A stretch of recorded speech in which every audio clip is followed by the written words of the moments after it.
صبحت بخیر آقای من، آقای دلتنگی. صبحت بخیر آقای من، آقای تنهایی.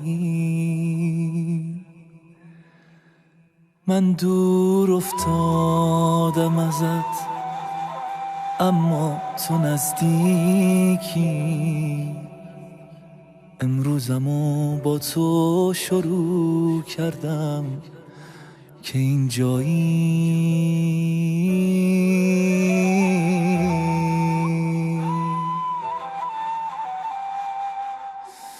گناه من به انتظار تو نشست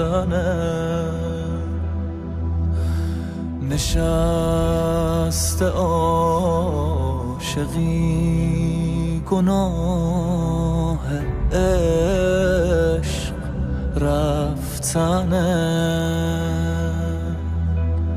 اگر که دل خوشی به من گناه از تو نیست.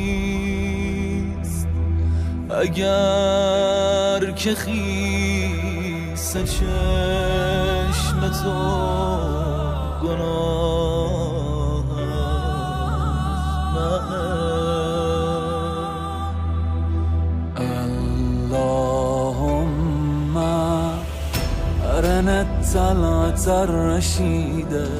دیگه جونم به لب رسیده، همه دنیا ازم بریده، تو اما نه. عهد میبندم دیگه عشقاتو در نیارم، ولی سخت دووم بیارم.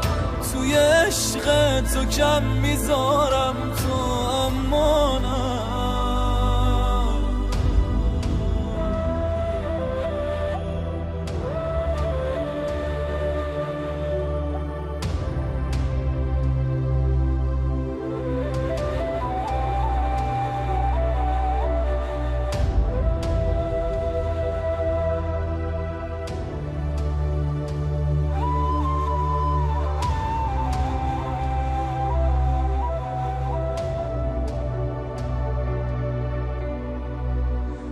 تو هفته ای 2 بار گریه می کنی برام.